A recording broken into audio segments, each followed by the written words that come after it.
की जय। श्री सद्गुरु महाराज की जय। वंदो सतगुरु चरण को, करूं सप्रेम प्रणाम। अशुभ हरण मंगल करण, धनी श्री देव चंद्र जी नाम। श्री प्राणनाथ निज मूलपति, श्री महराज सुनाम। तेज कुंवर श्यामा युगल को, पल पल करूं प्रणाम।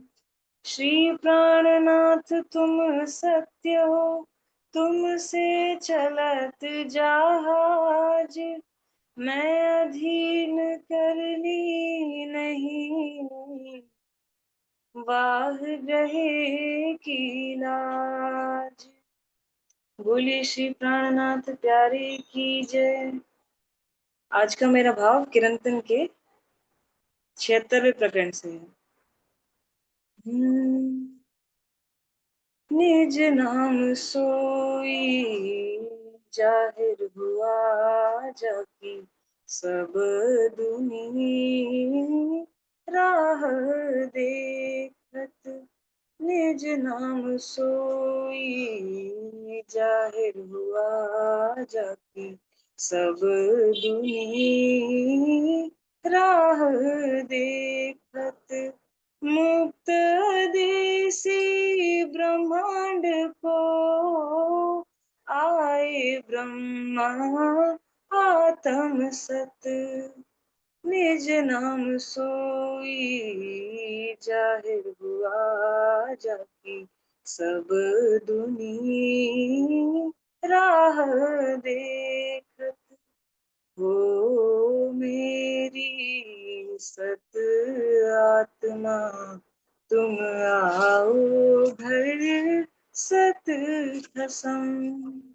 नजर छोड़ो रे झूठ सुपन, नजर छोड़ो रे झूठ सुपन। आए देखो सत वतन। निज नाम सोई जाहिर हुआ, जाकी सब दुनी राह देखत। तुम निरखो सत स्वरूप, सत श्यामा जी रूप अनूप। तुम निरखो सत स्वरूप, सत श्यामा जी रूप अनूप। साजोरी सत सिनगार, साजोरी सत सिनगार। दिल सो संग सत भरतार। निज नाम सोई जाहिर हुआ, जाकी सब दुनी राह देखत। सत साई सो करो विलास, तब टूट जाए झूठी आस। सत साई सो करो विलास, तब छूट जाए झूठी आस। जो जो ले होगे सत सुख, जो जो ले होगे सत सुख। त्यों त्यों छूटे असत दुख। निज नाम सोई जाहिर हुआ, जाकी सब दुनी राह देखत। हो मेरी सत आत्मा, तुम आओ घर सत कसम। नजर सुपन, आए देखो सतवतन, निज नाम सोई जाहिर हुआ जाके, सब दुनी राह देखत। श्री महामत कहे सुनो साथ, देखो खोल बानी प्राणनाथ। श्री महामत कहे सुनो साथ, देखो खोल बानी प्राणनाथ। धनी जी ल्याए धाम से वचन, धनी जी ल्याए धाम से वचन, जिनसे न्यारे ना होए चरण, निज नाम सोई जाहिर हुआ जाकी, सब दुनी राह देखत।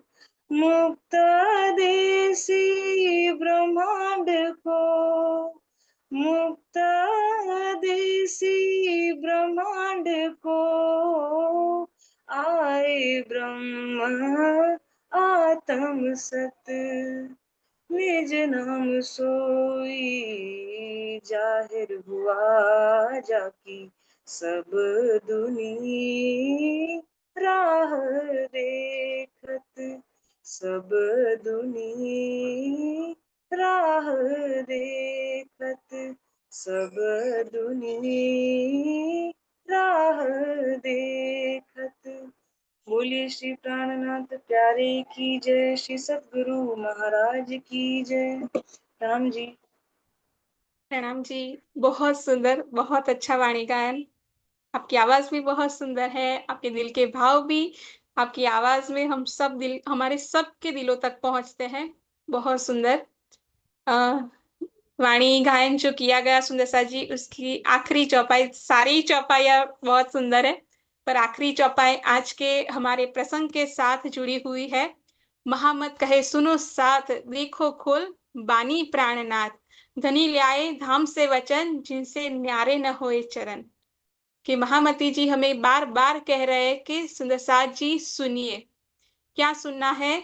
तो देखो खोल बानी प्राणनाथ, जो वाणी हमें उस प्राणनाथ जी ने, जो प्रियतम जी ने दी है, उस वाणी को खोल कर देखिए। सिर्फ ऊपर से मत देखिए, सिर्फ रूप मत देखिए, उसके अंदर जो स्वरूप है उसको निहारिए, क्योंकि ये वचन इस संसार के नहीं है। ये वचन कहाँ से आए हैं? धनी ल्याए धाम से वचन। ये तो परम धाम के वचन है जो धनी लेकर खुद हमारे लिए आए हैं। रास में एक चौपाई में कहा है कि न कहवाए माया माँ अवाणी, पण साथ माटे कहवाणी। ये वचन ऐसे हैं जो इस माया में सच में कहे ही नहीं जा सकते, फिर भी सिर्फ और सिर्फ हमारे लिए कहे गए हैं। तो इन वचनों को, इस वाणी को जो हमें दी गई है धनी के माध्यम से, उन एक एक वचनों को लीजिए, जिनसे न्यारे न होए चरण।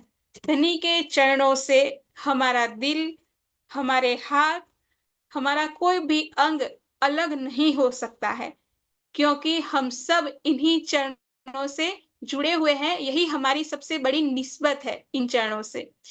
तो इन्हीं स्वरूप को जो वाणी धनी धाम से लेकर आए हैं, वही वाणी का स्वरूप क्या है, किस तरह का है, कौन कौन से धनी के अंग इस वाणी से हमें साक्षात्कार सामने दिखते हैं, अनुभव में होते हैं। तो वही बातें आज हमारे साथ अशोक जी जुड़े हुए हैं। तो अशोक जी के माध्यम से इस वाणी के बारे में और भी, जिसे हम कहते हैं कुलजम स्वरूप साहेब, तो वो साहेब का स्वरूप क्या है, उस स्वरूप की पहचान थोड़ी सी आज हम अशोक जी के माध्यम से करते हैं। तो अशोक जी, आपके चरणों में प्रेम प्रणाम जी। हाँ जी वृंदा, आप 2 मिनट ले लो, आ गए। सभी को जी प्रणाम जी। जी प्रणाम जी। मेरी आवाज आ रही है जी जी। यहाँ इस ई गुरुकुलम की कक्षा में जुड़े हुए सभी सुंदर साथ को मेरा प्रणाम जी। जैसा कि अभी हमने ब्रह्मवाणी के गायन के माध्यम से अंतिम चौपाई में सुना कि देखो खोल वाणी प्राणनाथ। हम में से बहुत सारे ऐसे सुंदर साथ हैं जिन्होंने सेवा पूजा के माध्यम से ये बात जानी है कि वाणी को, तारतम वाणी को, जिसको हम कुलजम स्वरूप भी कहते हैं या स्वरूप साहेब भी कहते हैं, आप में से लगभग सभी सुंदर साथ ने वाणी में कवर पेज में स्वरूप साहेब लिखा हुआ देखा होगा या फिर कुलजम स्वरूप लिखा हुआ देखा होगा। तो सेवा पूजा में हम कहते हैं कि आरती अंग चतुर्दश केरी, पांच स्वरूप मिल एक भैरी, है ना। और चतुर्दश का अर्थ होता है 14। वाणी में 14 ग्रंथ हैं, रास से लेकर कयामतनामा तक। तो आज हम उसका संक्षेप में परिचय जानेंगे। डिटेल में हम नेक्स्ट जो सेशंस होंगे अलग अलग समय में, अलग अलग सप्ताह में, तो उसमें हम डिटेल में जानेंगे। पर आज हम ये जानेंगे कि ये जो 14 अंग हैं, इनको किस प्रकार से, किस ग्रंथ के साथ तुलना किया गया है, और उसके साथ या उस अंग के साथ तुलना करने का क्या मतलब है। प्रारंभ में जब ये ई गुरुकुलम की कक्षा चालू हुई थी, तब भी हमने इस विषय में थोड़ी सी बात की थी कि कैसे ये 14 अंग राज्य के और किस तरह से 14 ग्रंथ ब्रह्मवाणी के हैं। आप में से ऐसा कौन सुंदर साथी है जो बिना देखे 14 ग्रंथों का नाम बता सकता है? हैंड रेज करेंगे।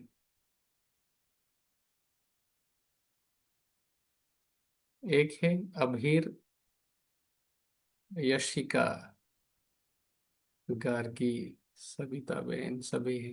अच्छा, अब ऐसा कौन है जो सीक्वेंस में बता सकता है? रात से लेकर कयामतनामा तक सीक्वेंस में कौन बता सकता है? चले, हैंड रेज है, ठीक है, इन सब का। इसका मतलब कि बाकी सभी लोगों को अभी नहीं पता है ना। ठीक है, आप हैंड्स डाउन कर लीजिए।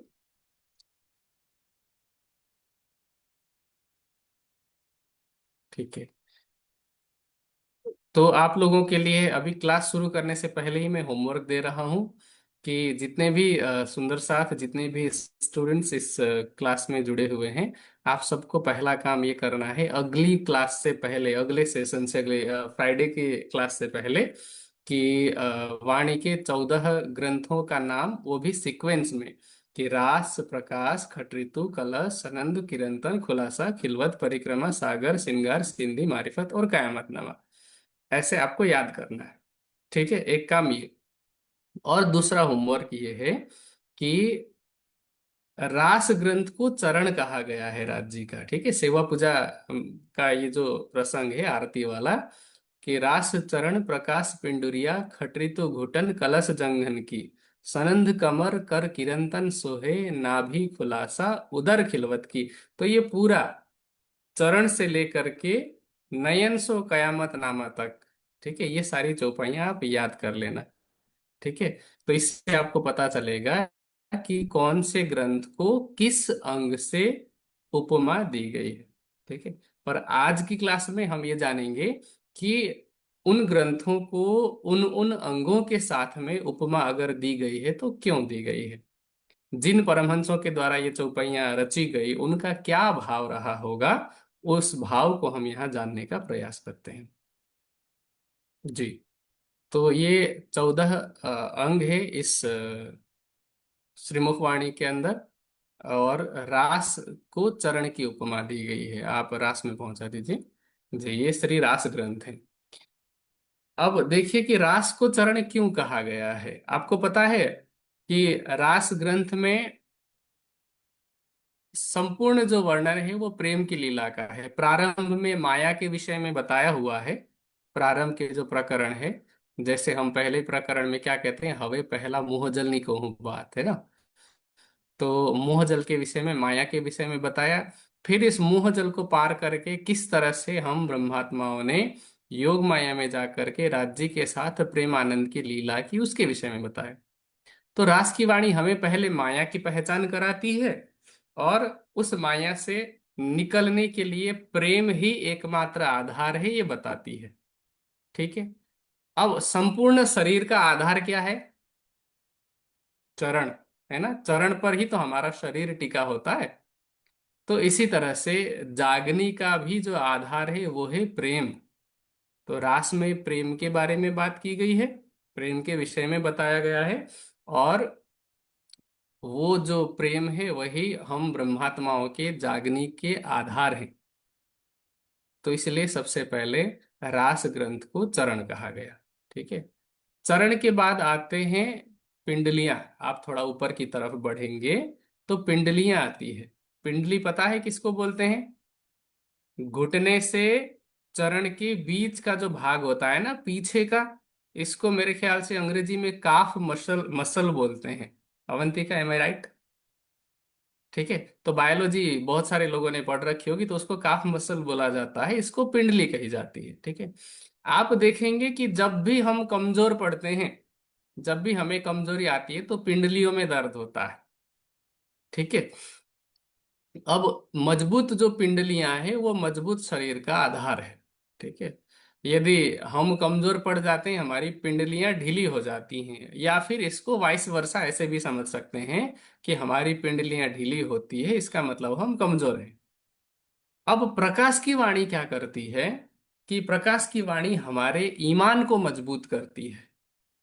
ठीक है। आप प्रकाश की वाणी पढ़ेंगे तो जीव को इतना ज्यादा झकझोरा गया है, जीव को इतना ज्यादा जगाने के लिए प्रबोधित किया गया है।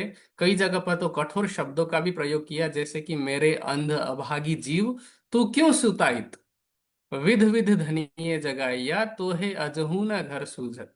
ठीक है। तो वो बार बार जगाने के लिए प्रेरित किया जा रहा है। ठीक है। और जीव की जागृति का जो आधार है, जैसे सदगुरु, ठीक है, सदगुरु के प्रति कैसा हमारा प्रेम होना चाहिए, कैसा हमारा ईमान होना चाहिए, उसके विषय में बताया है। ठीक है। सेवा के विषय में बताया है कि किस कैसे हमें सेवा करनी चाहिए। तो जीव को जगाने के संपूर्ण साधन, सतगुरु की पहचान, और वेहद वाणी एक प्रकरण है, उसके माध्यम से वाणी की महिमा बताई गई है। प्रगट वाणी के माध्यम से पूरा परम धाम की इस शब्द से लेकर के ब्रज की, रास की और जागनी की लीला को बताया गया है। तो इस संपूर्ण प्रकाश ग्रंथ को पढ़ने से हमारा जो जीव है वो राज्य के प्रति ईमान में मजबूती के साथ खड़ा रह सकता है। ठीक है। इसीलिए प्रकाश को पिंडलियां कहा गया है। ठीक है। और अब पिंडलियों के बाद आता है घुटना। आप ऊपर एक स्टेप और बढ़ेंगे तो घुटना आता है। घुटना जो है, खटऋतु जो ग्रंथ है उसको घुटना कहा गया है। ठीक है। देखो, खटऋतु में किसका वर्णन है? विरह का, कि इंद्रावती जी ने कैसे सदगुरु धनीश्री देवचंद्र जी के अंदर विराजमान राज्य के लिए विरह किया। ठीक है। तो खटऋतु में विरह का वर्णन किया, और जिस विरह का वर्णन खटऋतु में किया, यदि हमारे अंदर वो विरह की अवस्था नहीं आती है, तब तक हमारी जागृति नहीं हो सकती है। वाणी क्या कहती है? दुख थे विरह उपजे, विरहे प्रेम इश्क, इश्क प्रेम जब आया तो नेहची मिलिय हक। ठीक है। ईमान और प्रेम की हमने बात की इससे पहले, है ना? प्रेम की बात की रास ग्रंथ में, ईमान की बात की प्रकाश के ग्रंथ में। लेकिन ईमान और प्रेम दोनों का जो आधार है वो विरह है। ठीक है। तो और खटऋतु की वाणी में उसी विरह का वर्णन किया गया है। ठीक है। जिसके प्रति हमें पूर्ण ईमान है और पूर्ण प्रेम है, उसके दर्शन न होने पर ही हमें विरह हो सकता है ना। और जब हमें विरह होगा तो विरह की अवस्था में पहुंचने के बाद ही हमें राज्य का साक्षात्कार होगा। ठीक है। तो इसलिए खटऋतु को घुटना कहा गया है, कि पिंडलियां तो थोड़ी टाइट हो, लेकिन घुटने में अगर दर्द कर रहा हो तब भी काम नहीं चलता है। आजकल बहुत सारे ऐसे यंगस्टर्स हैं जो 25-30 साल की उम्र में ही उनके घुटने बजने लगते हैं, कट कट की आवाज आती है। ठीक है। अब पिंडलियां तो मजबूत है, ठीक है, नीचे जो चरण है, तलवे हैं, वो भी मजबूत है, लेकिन घुटना अगर काम नहीं कर रहा है तो भी बात नहीं बनती है। ठीक है। तो हमारे अंदर यदि थोड़ा बहुत प्रेम भी आ रहा है, थोड़ा बहुत राज्य की पहचान भी हो रही है, ईमान पर भी खड़ा हो रहे हैं, लेकिन विरह की अवस्था तक अगर हम नहीं पहुंचते हैं, तो वो जो रास का सार है और प्रकाश का सार है, उसको हम आगे लेके जाने की बजाय हम वहीं पर रुक जाते हैं। और कभी कभी तो हमारा आध्यात्मिक विकास की जगह पर उल्टा आध्यात्मिक ह्रास भी होता है, केवल विरह के उत्पन्न न होने से। ठीक है। अगला जो ग्रंथ है वो है कलश। ठीक है। कलश को जंघा कहा गया है। ठीक है। इस संसार में अगर देखा जाए तो किसी को अगर अपना बल दिखाना होता है ना, किसी को अपनी ताकत दिखानी होती है, तो जांग ठोकता है वो कि मैं बलशाली हूं। ठीक है। अति उत्साह में आता है तो वो जांग ठोकता है कि मेरे में ताकत है। ठीक है। अब कलश ग्रंथ क्या है, जैसे हम मंदिर बनाते हैं। ठीक है। मंदिर बनाने पर वो मंदिर तब तक उसकी शोभा पूर्ण नहीं मानी जाती जब तक उस मंदिर में सबसे ऊपर कलश का अनावरण नहीं किया जाता है ना। अब रास रूपी फाउंडेशन है जिसपे अ, ईमान और विरह के द्वारा हमने एक बिल्डिंग तैयार की है। ठीक है। नीचे की दीवार भी तैयार है, ऊपर विरह अर्थात खटरीतु से हमने छत भी तैयार किया। कलश ग्रंथ में क्या है, कलश ग्रंथ इन तीनों को, रास, प्रकाश और खटरीतु के भाव को मंदिर के कलश की तरह कंप्लीट करता है, पूर्ण करता है। अगर आप कलश खोल के देखेंगे तो आपको क्या मिलेगा पता है? आपको मिलेगा कि इस कलश ग्रंथ में रास की वाणी की तरह प्रेम की बात भी की गई है। जैसे कि इश्क बड़ा रे सबन में, ना कोई इश्क समान, एक तेरे इश्क बिना और उड़ गई सब जहान, है ना। ये कलश का ही तो प्रकरण है ना। और इसी तरह से विरह का भी प्रकरण है इसमें, है ना। विरह का प्रकरण कैसे है कि विरहा गत रे जाने सोई, जो मिलके बिछुरी होई, जो मीन बिछुरी जल थे, यागत जाने रे सोई। इस प्रकार से विरह की भी बात की गई है। जीव को प्रबोधित करने के लिए भी बहुत सारे प्रकरण उसमें कहे गए हैं। इस संसार के धर्म जैसे रास ग्रंथ में प्रारंभ में माया की पहचान दी गई है, उसी तरह से कलश में भी खेल में खेल ऐसे कुछ प्रकरण हैं जिसमें इस माया की पहचान कराई गई है। तो उसमें ज्ञान की बात भी है, प्रेम की बात भी है, ईमान की बात भी है। जैसे सुहागनियों के लक्षण में क्या है, आकिन न छूटे सुहागनी, जो परे अनेक विघन, प्यारी पीयू के कारणे जीव को न करेगा जतन। तो इस तरह उसमें ईमान को मजबूत करने की भी बात की गई है। ठीक है। तो रास रास प्रकाश और खटऋतु तीनों ग्रंथों का सार आपको कलश ग्रंथ में मिल जाता है। रास की तरह माया की पहचान और प्रेम का वर्णन भी है, प्रकाश की तरह जीव को जगाने के प्रकरण भी है, और खटऋतु की तरह विरह की पहचान भी की गई है। और उस पर जो अंतिम में जागनी का जो प्रकरण है, वो कलश के अंदर जैसे फूल है ना, उन फूलों की शोभा की तरह है।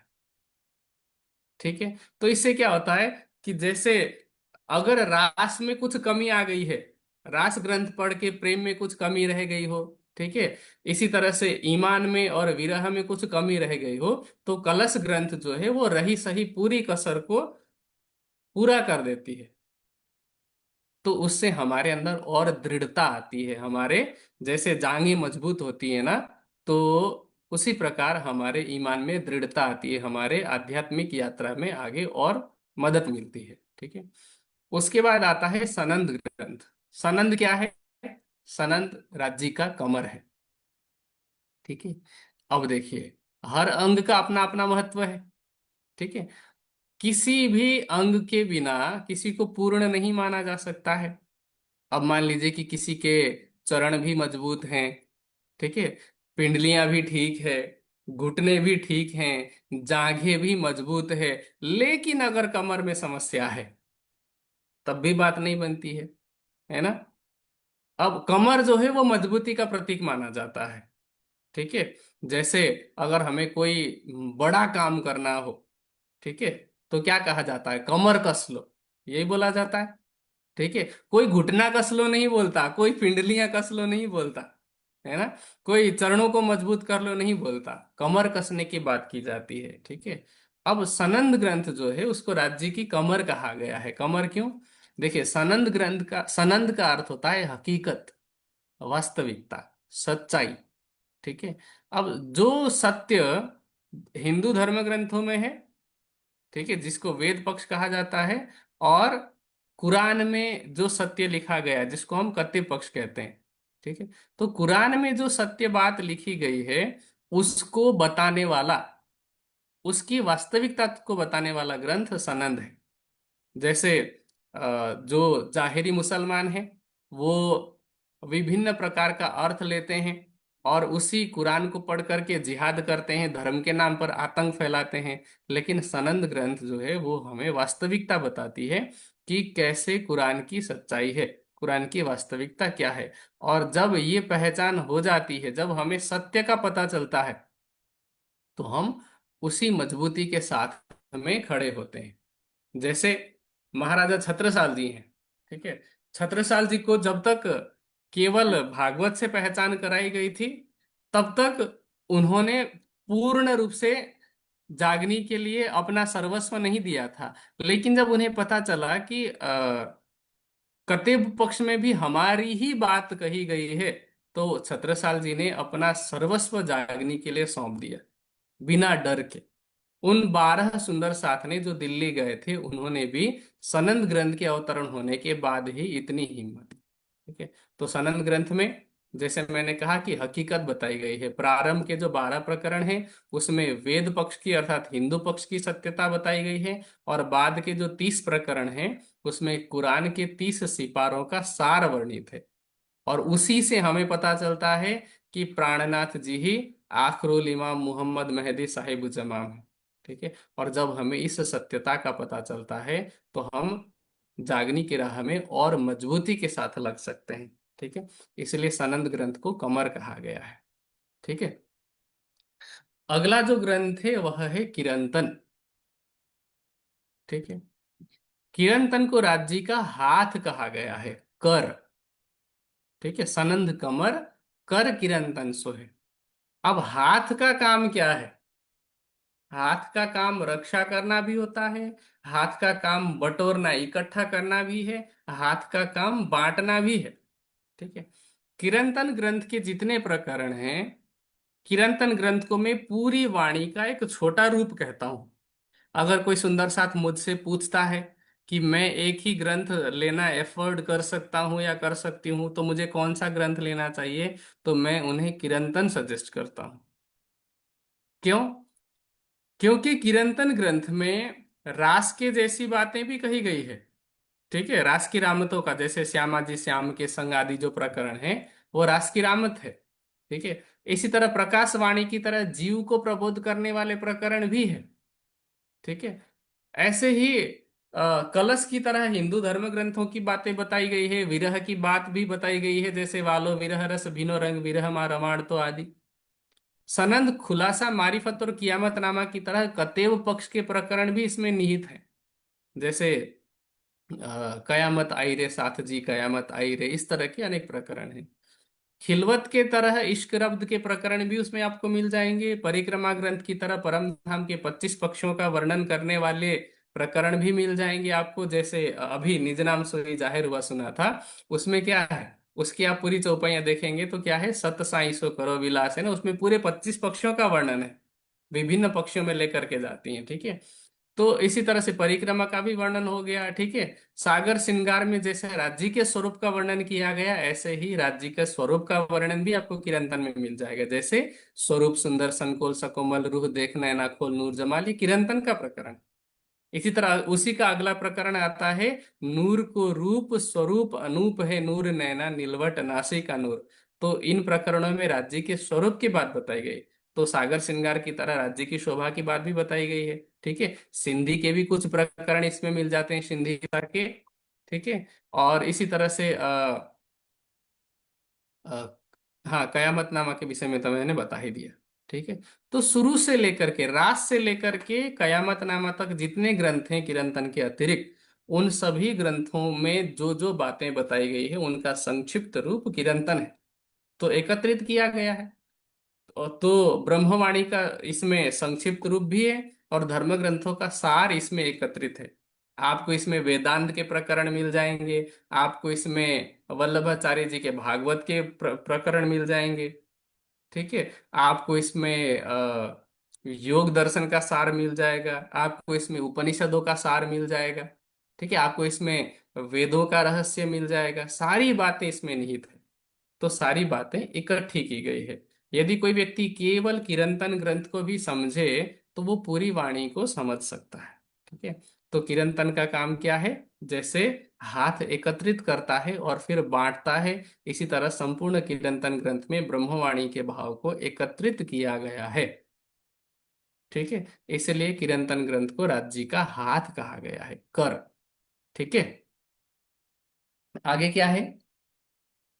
अगला ग्रंथ है खुलासा। किरंतन के बाद अगला ग्रंथ है खुलासा। खुलासा को राज्य की नाभि कहा गया है। ठीक है,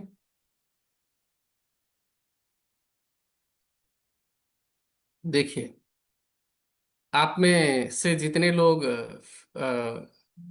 साइंस पढ़े हुए हैं, फिजिक्स और बायोलॉजी दोनों विषय पढ़े हुए हैं, वो मेरी बात को और आसानी से समझ सकते हैं। हमारे शरीर में दो चीजों का सेंटर है, या किसी भी वस्तु में। ठीक है, एक जिसको हम कहते हैं सेंटर ऑफ ग्रेविटी, और दूसरा जो होता है उसको कहते हैं सेंटर ऑफ मास।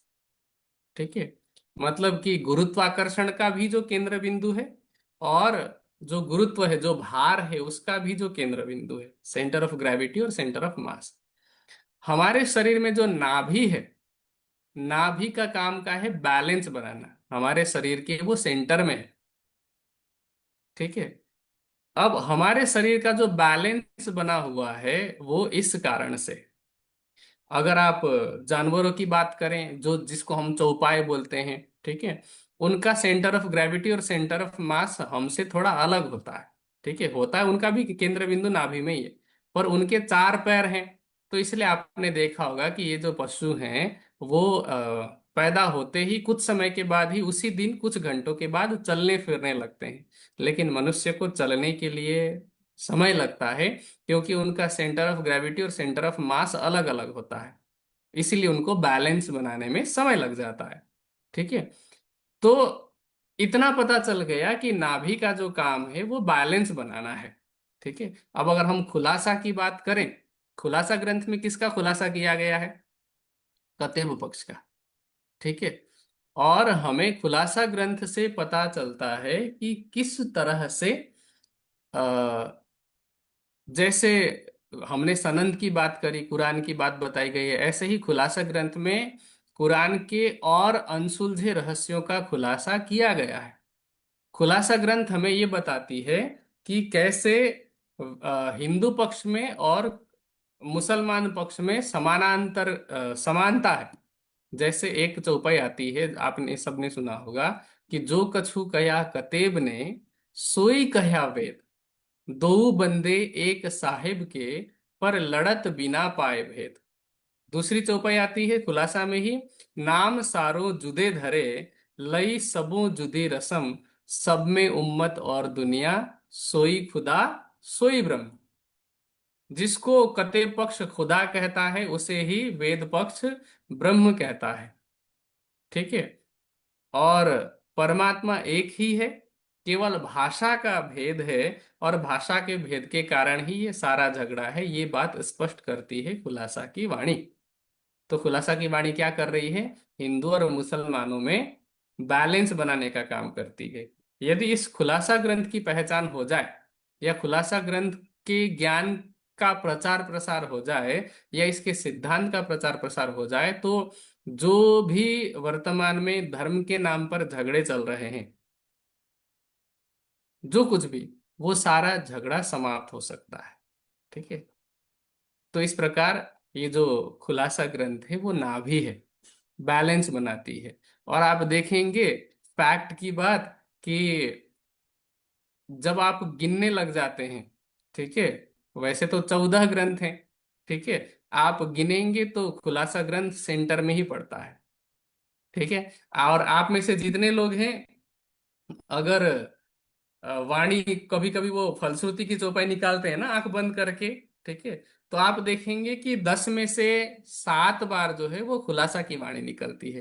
कभी हाथ इधर उधर किया सो अलग बात है, लेकिन अगर सेंटर से निकालते हैं तो खुलासा की ही चौपाइयां जो है वो फलश्रुति की चौपाई में अधिकतर निकलती है। कुछ लोग जानबूझ करके किरंतन की चौपाई निकाल देते हैं, सागर श्रृंगार की चौपाई निकाल देते हैं, पर अगर ईमानदारी से सेंटर में से खोला जाए तो खुलासा की ही वाणी निकलती है। तो वैसे भी खुलासा जो है वो बैलेंस बनाती है, ज्ञान की दृष्टि से, आध्यात्मिक दृष्टि से, और वाणी में ग्रंथ के रूप में भी देखा जाए तो सेंटर में बीच में आती है। ठीक है। तो ये नाभि जो है वो खुलासा है। ठीक है। और अगला जो ग्रंथ है वो है खिलवत। ठीक है। खिलवत को उदर कहा गया है। उदर का अर्थ होता है पेट।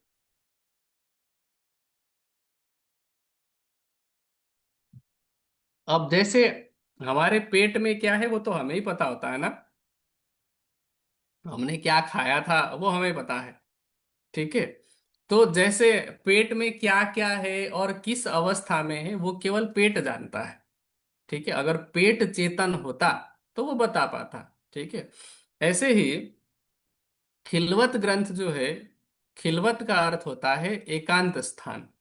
इसको अंतःपुर भी कहा जाता है। जैसे पुराने समय में राजा और रानी का स्थान होता था, तो उस स्थान पर और कोई नहीं जा सकता था, केवल राजा ही रानी से मिल सकता था या राजा अपनी रानियों से मिल सकता था। तो उसको अंतःपुर कहा जाता था, उसी को खिलवत कहा जाता है। अब यहाँ हम ब्रह्मात्माओं के लिए हमारा एकांत स्थान कौन सा है? परम धाम का मूल मिलावा, है ना। मूल मिलावे में राज और हम ब्रह्मात्माओं के अतिरिक्त और कोई भी नहीं है। ठीक है। तो वहां की लीलाओं के बारे में केवल राज्य ही जानते हैं या फिर हम जानते हैं। ठीक है। और इस खिलवत ग्रंथ में उस मूल मिलावे में जो प्रेम रब्द की लीला हुई थी, जिसको हम इश्क रब्द कहते हैं, उसके बारे में वर्णन किया है। ठीक है। आशिक और माशूक, प्रेमी और प्रेमास्पद के अतिरिक्त जहां कोई नहीं जा सकता, उस खिलवत की बात की गई है। उस मूल मिलावा खिलवत खाने की बात की गई है, जहां प्रेम रब्द में, प्रेम लीला में क्या क्या बात हुई, कैसे हमने राज्य से इस खेल को मांगा, कैसे राज्य ने पहले खेल के लिए नकारा, फिर कैसे हमारे बार बार कहने पर राज्य ने 3 बार मना किया, और फिर बाद में इस माया में हमें भेजने की भूमिका तैयार हुई। ये सारी की सारी लीलाओं का वर्णन, इश्क रब्द का वर्णन खिलवत ग्रंथ में है। ठीक है। इसलिए इसको उदर कहा गया है, क्योंकि इस ग्रंथ में वहां की बात बताई गई है जहां की बात और कोई नहीं जान सकता था, हम और राज्य के अतिरिक्त। और क्योंकि हम तो माया में हैं, हम फरामोशी में हैं, और इसीलिए हमें नहीं पता। राज्य जागृत अवस्था में है, केवल राज्य को ही पता है। हाँ, अब इस ब्रह्मवाणी के अवतरित हो जाने से हम स्वप्न के ब्रह्मांड में भी उस लीला के विषय में जान पा रहे हैं, जहां पर जागृत अवस्था में भी अक्षर ब्रह्म नहीं जान पाते थे। इस संसार के बड़े बड़े ऋषि मुनि तपस्वी ज्ञानी तीर्थंकर पैगंबर अवतार कोई भी उस परम धाम के एक कण के बारे में भी नहीं जान पाता था। और आज हम अभी जागृत तो नहीं हुए हैं, लेकिन फिर भी खिलवत की बातें जान पा रहे हैं। हम जागृत नहीं हुए, फिर भी हम इश्क रब्द की बातें जान पा रहे हैं। हम जागृत नहीं हुए, फिर भी हम युगल स्वरूप की शोभा श्रृंगार के बारे में जान पा रहे हैं। ये किसकी बदौलत? इस ब्रह्मवाणी की बदौलत। कि ब्रह्मवाणी की कृपा से हमें ये मिली, राज्य की कृपा से ब्रह्मवाणी मिली। तो इसीलिए किरंतन की उस चौपाई में कहा गया था कि देखो खोल वाणी प्राणनाथ, धनी जी ल्याए धाम से वचन, जिनसे न्यारे न होए चरण। तो आज इस कक्षा में हमने 8 अंगों के विषय में जाना।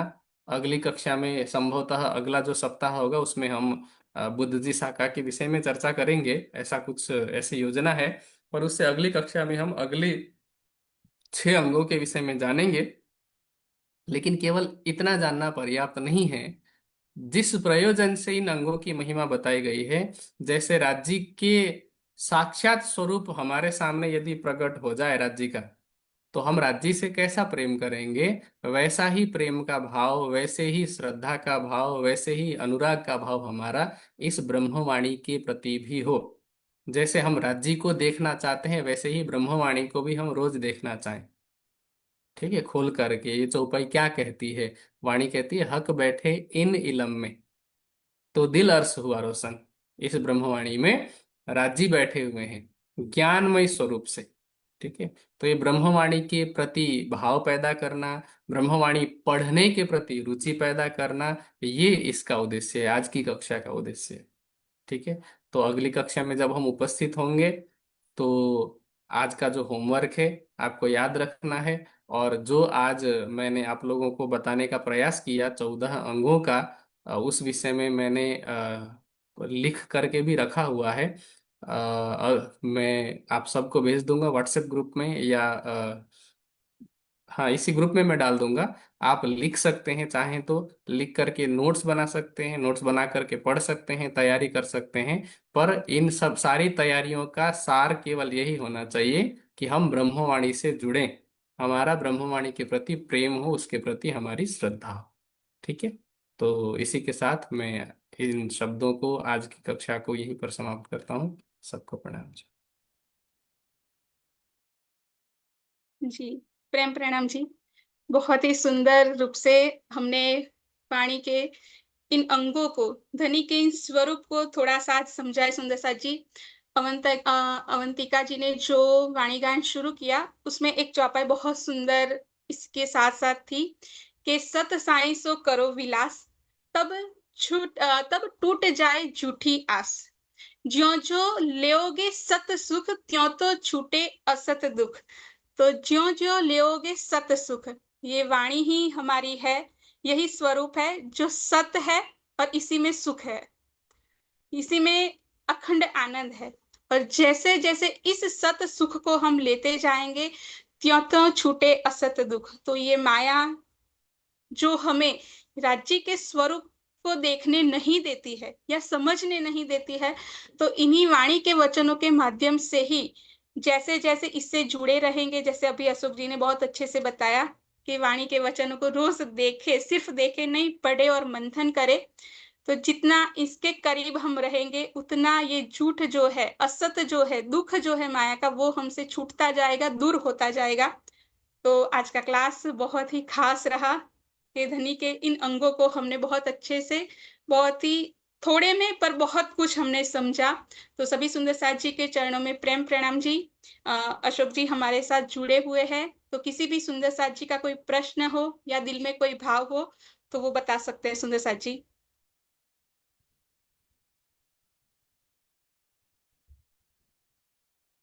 युवा सुंदर साथ जी, आपका कोई भी प्रश्न हो, बार-बार ऐसा मौका नहीं आएगा कि अशोक जी हमारे साथ इस तरह से जुड़ेंगे। तो कोई भी आपके दिल में प्रश्न हो आज के प्रसंग को लेकर या कोई भी और, तो भी आप पूछ सकते हैं। जी, गार्गी जी।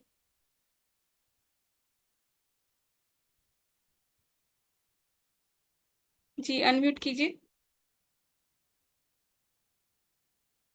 राम जी दीदी। जी, प्रणाम जी। मेरा क्वेश्चन है कि हमने चर्चा में कई बार अष्टांग योग के बारे में सुना है, तो उसमें लास्ट स्टेज समाधि है। तो मेरी मतलब मुझे जिज्ञासा है कि हमारी जीव की यात्रा क्या यहीं तक है या इससे आगे भी हमारी यात्रा, हम राज्य को कब मिलेंगे?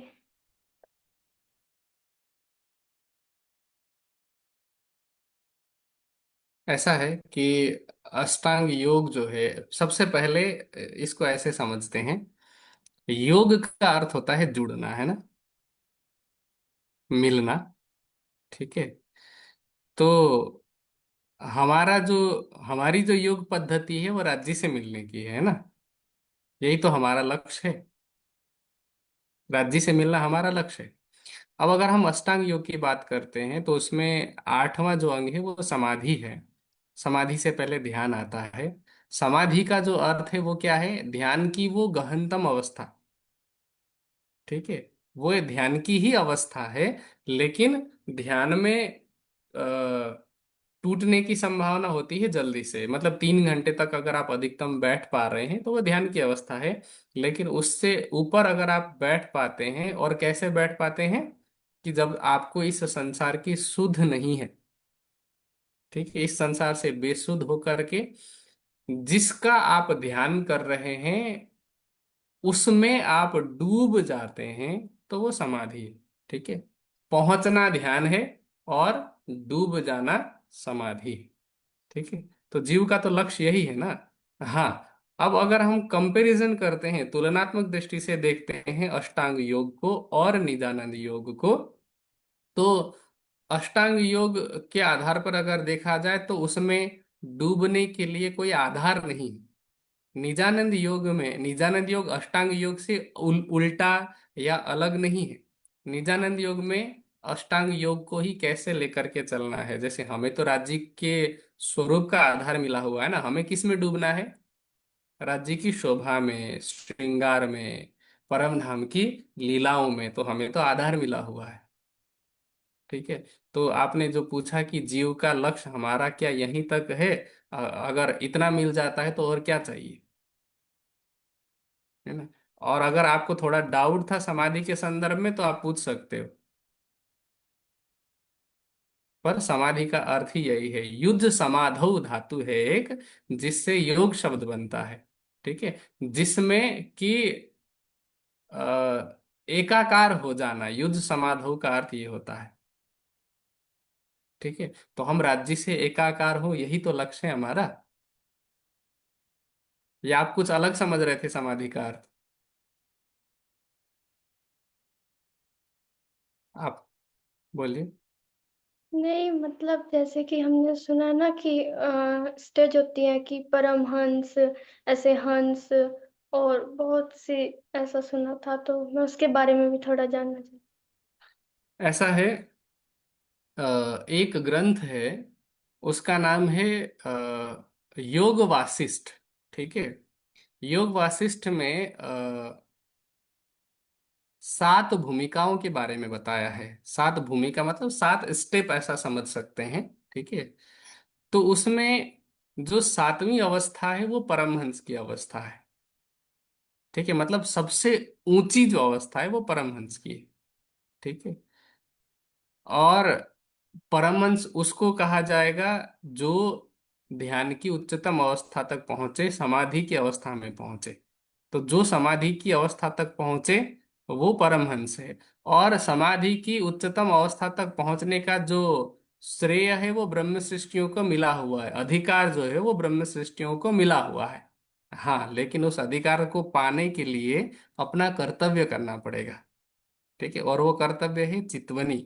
वो कर्तव्य है राज्य पर दृढ़ विश्वास, राज्य के प्रति अनन्य प्रेम, और अपने दिल को निर्मल बनाने के लिए किया गया सारा प्रयास। क्योंकि अभी हम बात तो समाधि की कर रहे हैं, लेकिन योग के 8 अंगों में सबसे पहले तो 2 चीजें आती है, यम और नियम, है ना। तो अब यम में क्या आता है, नियम में क्या आता है? जैसे अहिंसा है, सत्य है, अस्तेय है, ब्रह्मचर्य है, अपरिग्रह है। ठीक है, इसी तरह से नियम में क्या है? शौच, संतोष, स्वाध्याय, तप और ईश्वर प्रणिधान। ईश्वर प्रणिधान मतलब समर्पण। ठीक है, तो हमारे अंदर पवित्रता भी होनी चाहिए, संतोष होना चाहिए। ठीक है, परमात्मा के प्रति समर्पण की भावना होनी चाहिए, और स्वाध्याय की प्रवृत्ति होनी चाहिए। जैसे अभी हम वाणी की बात कर रहे थे ना, वाणी की प्रतिदिन पढ़ने की, तो वो स्वाध्याय का ही एक तरीका है। ठीक है, इसी तरह से हमारे मन पर संयम हो, हमारी जिह्वा पर संयम हो, हम किसी को दिल न दुखाएं अपने कटु वचनों से या व्यवहार से। तो ये सब यम और नियम के अंतर्गत आते हैं। ठीक है, उसके बाद क्या आता है? आसन और प्राणायाम। ठीक है, अब अगर आपको चितवनी में लंबे समय तक बैठना है तो शरीर तो फिट चाहिए। ठीक है, और अगर शरीर को आपको फिट रखना है तो आसन और प्राणायाम इसके लिए हेल्पफुल होते हैं। ठीक है, तो यम नियम आसन प्राणायाम को हम कहते हैं बाह्य योग। ठीक है, या बहिरंग योग। ठीक है, बहिरंग मतलब बाहरी रूप से किए जाने वाले योग। फिर आते हैं आभ्यंतर योग, जिसमें आता है प्रत्याहार, धारणा, ध्यान और समाधि। प्रत्याहार किसको कहते हैं? कि हमारी जो मन की वृत्तियां हैं वो बहुत तरफ भागती रहती है, आप कहें तो हजारों दिशाओं में भागती है, हजारों विषयों में भागती है। ठीक है, तो उनको विषयों में भागने से रोकना। ठीक है, ये हो गया प्रत्याहार। लेकिन अब रोकेंगे तो कहीं ना कहीं तो लगाना पड़ेगा। मन ऐसे तो नहीं रोक सकता ना, इतनी एनर्जी है मन में कि आप इसको ऐसे ही नहीं रोक सकते। ठीक है, तो कोई ना कोई टॉपिक देना पड़ेगा। जैसे छोटा बच्चा है, वो अंगूठा चूसता है, तो अंगूठा छुड़ाने के लिए उसको एक लॉलीपॉप देना पड़ता है। ठीक है, या कुछ उसको मीठी गोली देनी पड़ती है। ऐसे ही मन जो इधर उधर भाग रहा है, उसको कोई एक विषय, कोई एक टारगेट देना होता है। ठीक है, तो उस टारगेट में मन जो है वो इकट्ठा होने लगे तो उसको कहते हैं धारणा। देशबंध चित्तस्य नाम धारणा, चित्त को एक जगह पर बांधने का नाम धारणा है। पर कितनी देर तक बांधेंगे? ठीक है, थोड़ी देर तक ही वो बंधा रहेगा। ठीक है, और जब तक बंध रहा है और छूट रहा है, बंध रहा है छूट रहा है, ठीक है, तो तब तक हम धारणा की अवस्था में, बंध तो रहा है कम से कम, लेकिन थोड़ी देर बाद छूट रहा है, तो तब तक हम धारणा की अवस्था में। फिर थोड़ा और आगे बढ़ते हैं तो कहते हैं ध्यान, है ना। तत्र प्रत्ययिकतानता ध्यानम, ध्यानम। प्रत्ययिकतानता का मतलब क्या होता है? एक तानता। एक तानता किसको बोलते हैं? जैसे कभी कभी आपने देखा होगा कहीं कहीं पर, किसी किसी जगह पर, कि जैसे वो पंचकर्म वगैरह कराया जाता है ना, किसी ने कराया आप में से पंचकर्म? पंचकर्म में एक तरीका होता है, उसको सिरोधारा बोलते हैं। ठीक है, तो उसमें क्या होता है कि एक मटका होता है या फिर किसी दूसरी धातु का बर्तन होता है, उसमें तेल भरा होता है। ठीक है, नीचे एक छेद होता है। तो जब तेल उस बर्तन के छेद में से नीचे गिरता है ना, तो इस तरह से गिरता है कि हमें पता ही नहीं चलता कि उसकी बूंदें गिर रही है, हमें लगता है कि कोई धागा लटक रहा है। ठीक है, क्योंकि बीच में कोई वो टूटन ही नहीं होती है ना। ठीक है, जैसे हम धारा प्रवाह बोलते हैं ना। ठीक है, तो इसी तरह से बिना टूटे पानी, तेल जैसे छेद में से गिरता रहता है, प्रवाहित होता रहता है, वैसे ही हमारा जो ध्यान है वो ना टूटे लंबे समय तक। ठीक है, तत्र प्रत्ययिकतानता ध्यानम, तो वो ध्यान की अवस्था हो गई। और जिसका हम ध्यान कर रहे हैं उसका ध्यान करते करते, करने वाले में अर्थात हम ध्याता हैं। ठीक है, तो ध्याता में और राज्य हमारे ध्येय हैं। ध्येय मतलब लक्ष्य। ठीक है, तो ध्याता ध्येय में ही डूब जाए तो वो अवस्था है समाधि की। ठीक है, तो जो उस समाधि की अवस्था तक पहुंचे, उस अवस्था को परमहंस अवस्था कहा जाता है।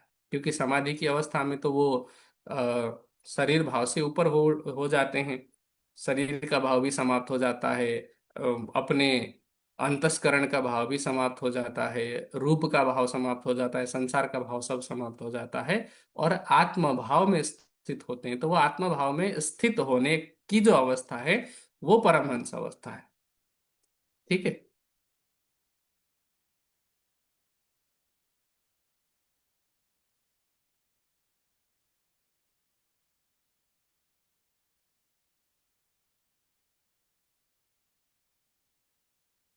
प्रणाम जी भैया।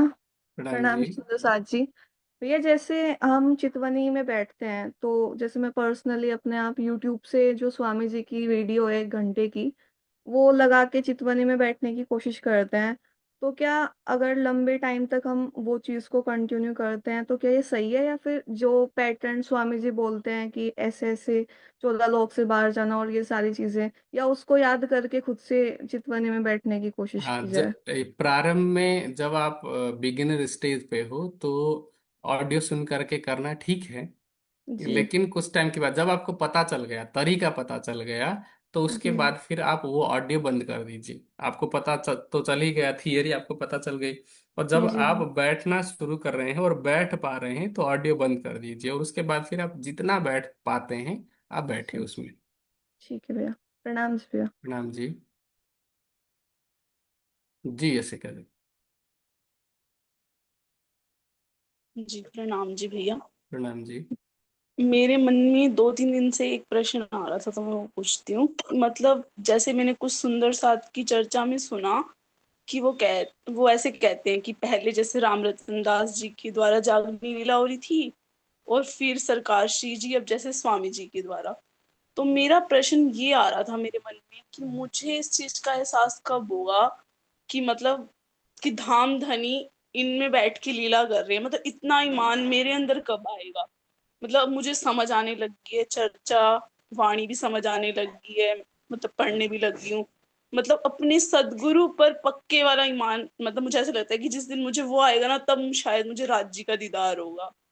तो वो ईमान कब तक आएगा और कैसे, क्या ऐसा करूं? है कि आपने जिन जिन से भी बात सुनी है, वह भी अनुभव के आधार पर बात नहीं कर रहे हैं। ठीक है, ये बात थोड़ी विवादित हो सकती है, पर मैं प्रैक्टिकल बात बता रहा हूँ। जिन जिन के भी मुख से आपने इस तरह की बात सुनी है, वो अनुभव के आधार पर बात नहीं हो रही है, वो बुद्धि के आधार पर हो रही है। वो केवल ये देख करके बात कर रहे हैं कि देखो उस समय उन्होंने जागनी की, और फिर उसके बाद सरकार श्री के द्वारा जागनी हुई, और उसके बाद फिर स्वामी जी के द्वारा जागनी हो रही है। तो राज जी जो है वो उस तन में बैठ करके लीला कर रहे हैं। ठीक है, इस तरह से शाब्दिक रूप में कहा जा रहा है। पर ये अनुभव तो हर किसी को नहीं हुआ है ना। है ना? ये अनुभव तो उसको होने में तो उतना ही टाइम लगेगा जितना राज्य का अनुभव होने में लगेगा। है ना? उसके लिए तो हमें ही प्रयास करना पड़ेगा। ठीक है, वो आपको हो सकता है कि चर्चा सुन करके आ जाए, हो सकता है कि सेवा में लगते लगते आ जाए, है ना। पुरुषार्थ तो करना पड़ेगा अपने तरफ से। ठीक है, हम अपने आप को जितना ज्यादा से ज्यादा चितवनी में लगाएंगे, ज्यादा से ज्यादा वाणी मंथन में लगाएंगे, ज्यादा से ज्यादा सेवा में लगाएंगे, वो भी भाव से, ऐसा नहीं कि किसी चमत्कार की आशा से नहीं, किसी आड़ी का लीला की आशा से नहीं, केवल राज्य से मिलने की आशा से, तो कहीं जा करके हमारा लक्ष्य पूरा होगा।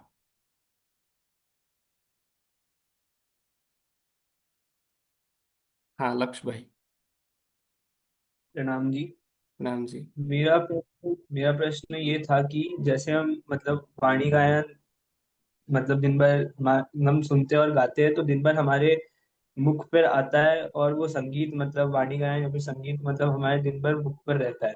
तो हम ये कैसे पहचाने कि वो हम मतलब वाणी की चौपाइयों में खोए हैं, राज्य के प्रेम में खोए हैं, या फिर हमें उस संगीत की धुन अथवा राग से मोह हुआ है। साइकोलॉजी ये कहती है कि जब आपको जब आप खुश होते हैं, ठीक है, तो आपको म्यूजिक की तरफ ध्यान जाता है। ठीक है, और जब आपको थोड़ा सा भी दुख होता है तो लिरिक्स की तरफ ध्यान जाता है। ठीक है, ये साइकोलॉजी कहती है। अब आप इसको ऐसे समझिए कि अगर आप गा रहे हैं और वाणी की चौपाई की तरफ ध्यान है, तो समझ लीजिए कि राज्य के लिए थोड़ा भाव है। लेकिन आपको म्यूजिक की तरफ ध्यान है ज्यादा, बीट की तरफ, बैकग्राउंड म्यूजिक की तरफ ज्यादा ध्यान है, तो समझ लीजिए कि अभी हम जो है वो कहीं ना कहीं हमारी मसल मेमोरी जो है वो म्यूजिक की तरफ है। और इतनी देर दिनों से सुन सुन करके इतना प्रैक्टिस हो चुका है कि अब ऑटोमेटिक जो है हम गुनगुनाने लगे हैं।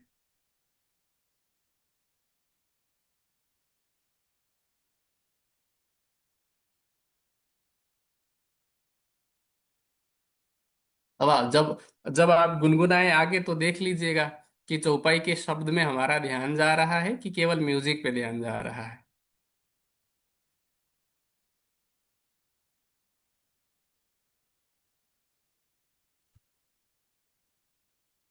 म्यूट है प्रणाम अवंती। जी भैया। हाँ जी, प्रणाम जी। मैं जैसे अभी आपने बताया कि ध्याता और ध्येय में कोई अंतर ना रह जाए, तब वो परमहंस की अवस्था होती है। तो जैसे हम बात करते हैं, रामकृष्ण परमहंस जी की बात करते हैं, तो उनको तारतम्य का ज्ञान नहीं था। तो उनका ध्येय कौन थे, मतलब उनको भी परमहंस कहा जाता है, तो क्या उनको वो स्टेट मिल गई थी, मतलब क्योंकि राज्य का तो उनको नहीं पता था। ऐसा है कि इस संसार में ब्रह्मवाणी के अवतरित होने से पहले भी, अथवा सुंदर साथ के अतिरिक्त या ब्रह्म सृष्टियों के अतिरिक्त भी लोग अपने अपने इष्ट आराध्य की भक्ति करते हैं। ठीक है, तो अब वो चाहे किसी भी अवस्था तक पहुंचे हों, ये पता नहीं चलता है। ठीक है, जैसे एक उदाहरण के लिए कि स्कूल या कॉलेज में कोई टॉपर रहा हो, ठीक है, और मान लीजिए कि किसी का 98% या 99% आ रहा है, और कोई है जिसका मान लीजिए 99% है, दूसरा है जिसका 98% है, और तीसरा है जिसका 97% है। ठीक है, वो तो केवल स्कोर कार्ड में या फिर मार्कशीट में ही हमें पता चलेगा कि कौन टॉपर है। ठीक है, वो जिसके पास मार्कशीट होगा वो पता कर सकता है।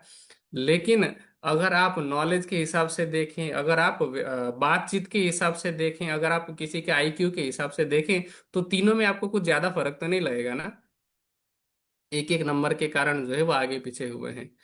अब उसी तरह से देखा जाए तो जो रहनी या जो अवस्था एक परमहंस की होनी चाहिए इस दुनिया में जज करने के लिए, ठीक है, तो अब वैसी ही अवस्था रामकृष्ण जी की भी है। क्योंकि लोग जज कैसे करते हैं कि कोई परमहंस है कि नहीं है, वो कैसे करेंगे? उनकी सुरता कहाँ तक पहुंची है उसको जज करने वाला कौन है? रामकृष्ण जी जिनको हम परमहंस कह रहे हैं, रामकृष्ण परमहंस, उनकी सुरता कहाँ तक पहुंची थी उसको जज करने वाला तो कोई भी नहीं है। ठीक है, तीनों के जो शरीर हैं वो तीनों के शरीर भी माया के, अर्थात जीव ईश्वरी और ब्रह्म सृष्टि, तीनों के शरीर इस संसार के देखने में एक जैसे, ठीक है, बातचीत करने में एक जैसे, व्यवहार करने में एक जैसे। तो एक परमहंस जैसा व्यवहार करेगा वैसा ही व्यवहार रामकृष्ण जी का भी था, इसलिए संसार उन्हें परमहंस ही कहेगी। ठीक है, आप अगर ब्रह्मवाणी के उन ऊंचे मानदंडों को हटा करके, मानदंड मतलब क्या, क्राइटेरिया, ठीक है, ब्रह्मवाणी के क्राइटेरिया को अगर हटा करके देखें तो सांसारिक दृष्टि से तो रामकृष्ण जी भी परमहंस अवस्था तक पहुंचे हुए हैं। ये तो हम सुंदर साथ की दृष्टि से जब हमारे पास ब्रह्मवाणी मिली है तो हमारा क्राइटेरिया भी बढ़ जाता है ना। इसको आप ऐसे समझ सकते हैं जैसे रिजर्वेशन होता है ना, ठीक है, वैसे ही समझ सकते हैं। रिजर्वेशन का क्राइटेरिया अलग अलग होता है ना, ठीक है, जनरल के लिए अलग है, SC ST के लिए अलग होता है, OBC के लिए अलग होता है, ठीक है, और सभी अपने अपने क्राइटेरिया में टॉपर हैं, है ना। तो जो ब्रह्मात्माएं हैं वो, उनको अगर परमांश अवस्था तक पहुंचना है, अर्थात एक, इसको ऐसे समझ सकते हैं, मैं जातिवाद की बात नहीं कर रहा, पर समझने के लिए कि अगर जनरल को टॉपर बनना है तो उसको अगर मान लीजिए कि उसको मान लीजिए 250 नंबर अगर लाना होता है, तो SC ST को अगर टॉपर बनना होगा तो उसको हो सकता है 225 लाना पड़े, है ना। या फिर हो सकता है अगर OBC हो तो उसको 200 लाना पड़े, है ना। तीनों टॉपर है, ठीक है। पर जब हम नंबर्स देखेंगे, मार्क्स देखेंगे, तभी बता पाएंगे ना कि कौन, किसने जो है कितनी पढ़ाई की होगी। पर अगर दुनिया की नजर में तो सभी परमहंस ही कहे जाएंगे।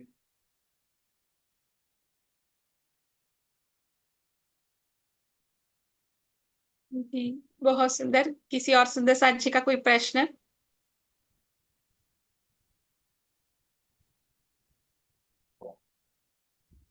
जी, जो भी प्रश्न पूछे गए सुंदर साथ जी, और जो हमारा आज का टॉपिक है कि कुलजम स्वरूप साहिब, जो हमारे 14 अंग है वाणी में, बीतक में एक बहुत सुंदर चौपाई है कि दई, दई तुमको मैं कुलजम, इनको किया गरक, पढ़ो मेरे कलाम को तो भाग्यशाली सक।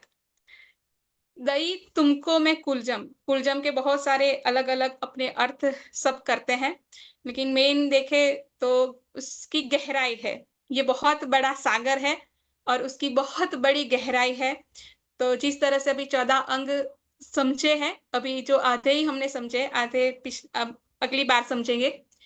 तो जितना इसमें गर्क होगे, जितना इसमें डूबेंगे, जैसे गार्गी जी का पहला ही प्रश्न से जो बात शुरू हुई कि समाधि, तो जितनी समाधि मतलब गहराई में हम डूबते जाएंगे, उतने जो भी हमारे शक, जो भी सवाल, ये शक नहीं यहाँ कहने का मतलब है आपके सवालों को, लेकिन जो भी हमारे प्रश्न हैं वो हमें ध्वनि के माध्यम से ही उसके जवाब भी मिलते जाएंगे। और वो हम इतने, इस वाणी को बेशक इलम कहा है, तो बेशक भी हम होते जाएंगे। और उसमें भी जब हमें इस तरह से सुंदर साथ का सानिध्य मिलता है, जैसे अशोक जी आज हमारे साथ जुड़े हैं, तो और उसकी गहराई में हम कैसे डूबे और बेशक हो, वो हम और अच्छे से समझ पाएंगे सुंदर साथ जी। तो अभी भी किसी भी सुंदर साथ जी का कोई प्रश्न हो, कुछ पूछना हो, या कोई आपके दिल के भाव हो, बताना चाहते हैं, तो सुंदर साथ जी 1-2 मिनट हम ले सकते हैं, वैसे समय हो गया है हमारा।